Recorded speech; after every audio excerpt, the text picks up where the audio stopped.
마지막은 윤겸 전문가 잘 버텨는 주는데 조마조심 어떤 뜻일까요? 네. 국내 증시가 또 예상보다도 미 증시는 뭐 이제 4일 연속 하락을 하고 있습니다. 거기에 비해서 우리 증시는 뭐 그런 대로 잘 버텨주고 있는, 뭐 사실 뭐 내려올 만큼도 내려왔고 뭐 더 내려간다는 건 참 시장에 패닉 상태를 줄 수 있기 때문에 그런 부분도 있고요. 또 외인 수급도 좀 들어온 부분도 있고 그래가지고 좀 그런 대로 잘 버텨주고 있다. 그렇지만은 좀 조마조마한 상황이면서 또 시장을 대응할 때 조심스러운 마음으로 대응했으면 하는 생각에 조마조심으로 좀 표현을 했습니다. 그런 대로 잘 버텨주고 있다.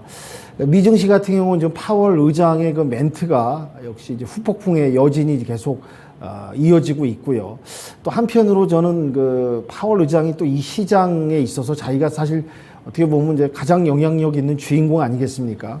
그러다 보니까 좀 이 시장을 좀 정책 이런 발표에 있어서 좀 자기가 주인공인 듯이 좀 즐기는 듯한 그런 뉘앙스, 느낌을 좀 개인적으로 좀 받는다고 좀 표현을 하고 싶고요.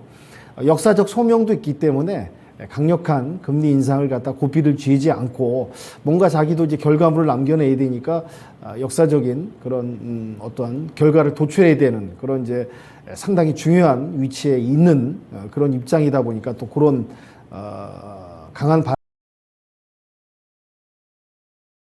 뭐 오락가락하는 부분도 있습니다. 이랬다 저랬다 약간 좀 아리송송한 그런 부분도 있고 그게 이제 시장에서 이제 가장 민감하게 받아들이다 보니까 이런 상황이 연출되지 않는가. 또한 이제 중간 선거도 고려해서 어느 정도 시장을 좀 달래는 그런 멘트가 나올 줄 알았는데 또 예상을 빗나가는 그런 상황으로 좀 이어지고 있다. 이런 부분이 특징이라는 부분을 말씀드리고요. 아까 전에도 말씀드렸지만은 금리가 이제 5%대까지 갈 거라라는 흐름이 나오고 있습니다. 그러니까 국채 금리가 장중 4.5%까지 올라가는 국채가 강세가 되는 그러면서 이제 킹달러에서 황제달러로 넘어가다 보니까 미국은 사실 크게 걱정할 건 없습니다. 뭐 지금 실업 청구 건수도 예상외로 하회로 나왔기 때문에 아직은 양호하고 세계 경제가 둔화에 의한 침체로는 갈 거라고 저도 예상을 합니다. 어차피 이거는 통과 의례고 그걸 맞닥뜨려서 넘어가야지 이제 어느 정도 경제가 정리되고 침체되는 부분이 또 이제 다시 살아날 수 있는 그런 이제 통과 의례라고 저는 생각하는데 미국 경제는 뭐 결국에는 다시 침체가 와서 살아났을 때 가장 빨리 수혜를 받을 수 있는 가장 빨리 회복할 수 있는 국가이기 때문에 미국 자체는 크게 걱정을 하지 않는데 이로 인해서 강달러, 킹달러 이런 여파가 이제 약소국들, 중진국들이 신음하고 있다. 뭐 우리나라도 예외도 아니고요. 이런 부분이 혼재되는 시장, 이런 부분에서 좀 시장을 조마조마한 마음으로 이제 조심스럽게 또 지켜봐야 되지 않을까 생각이 듭니다. 또 이제 미국의 무역이 지금 무역 달러가 733억 달러가 적자를 봤다고 하네요. 그 이유는 또 이제 강달러다 보니까 미국 제품이 좀 덜 팔리는 그런 결과로 이제 연결되는 부분이 있겠죠. 이게 결국에는 이제 둔화를 거쳐서 침체로 갈 수밖에 없는 이건 이제 당연히 통과해야 될 과정이다라는 부분이 입증이 되고요. 미중 무역 갈등이 계속 또 나날이 심화되고 있습니다. 이 기회에 이제 미국은 완전히 중국도 지금 어려운 고전의 상황이다 보니까 이 기회에 확실히 중국을 누르기 위한 전략적인 이런 여러 가지 상황을 끌고 가는 게 아닌가. 그래서 네덜란드한테도 중국의 반도체 원자재 팔지 말라. 이렇게 이제 압박을 또 주고 있습니다. 이런 여러 가지 복합적인 상황이 계속 흘러가고 있다라는 부분을 말씀드리고요. 영국 같은 경우도 지금 뭐 금리를 또 75pp 자이언트 스틸을 밟았습니다. 네, 여러 가지 영국도 지금 뭐 복잡한 상황이 있죠. 금융발 위기에다가 뭐 감세에다가 오락가락하고 총리도 바뀌고 하여튼 유럽 증시에서 영국이 또 중심인데요. 영국도 지금 앞이 안개 속이다라는 부분이 특징인 것 같고요. 중국 증시 아까 전에도 이제 최태규 선생님께서도 뭐 언급하셨지만 지금 뭐 중국 증시도 지금 혼조, 여러 가지 불확실성, 또 이제 외인의 자금 이탈 이런 부분에서 이제 우리도 중국 증시를 좀 따라가고 있는 입장이고 중국 증시를 눈치를 보는 입장이다 보니까 중국도 지금 요 며칠 사이에는 그런 대로 잘 버텨주고는 있습니다만 여러 가지 복잡한 부분이 같이 이어진다라는 부분하고요.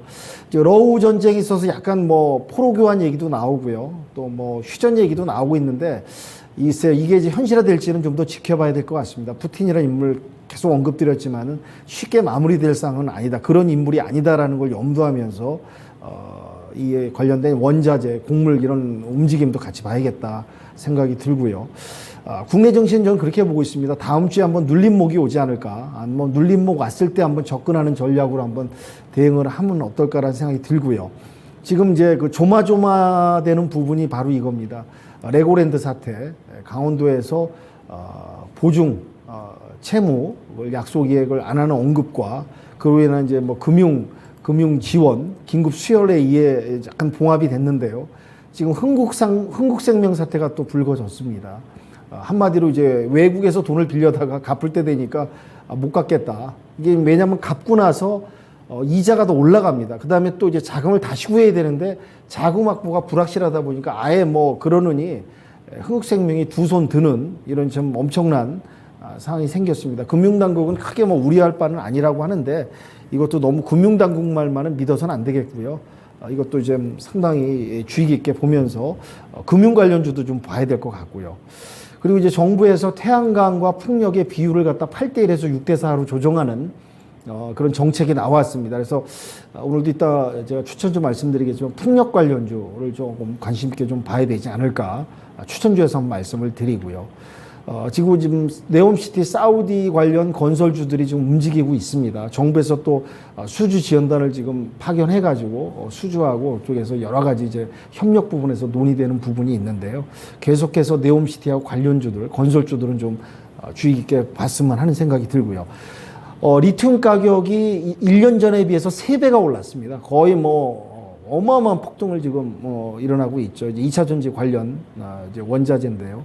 그러니까 리튬 관련주, 리튬 전쟁, 확보 전쟁이 지금 계속 각국이 뭐 중요 광물, 중요 원자재 확보 쟁탈전이 일어나고 있습니다. 그게 바로 미래의 먹거리고 그 광물을 확보하는 나라는 이런 경쟁에서 또 살아남을 수 있는 요소가 되고 있기 때문에 이런 리튬 관련주도 보시라 말씀드리고 오늘 봤던 제 관심 섹터는 풍력주, 그다음에 재건주, 또 최근에 또 우유값들이 폭등했습니다. 1리터에 3,000원 먹는 시대가 왔습니다. 예전에 1리터 마트 가면 1,000원이었거든요.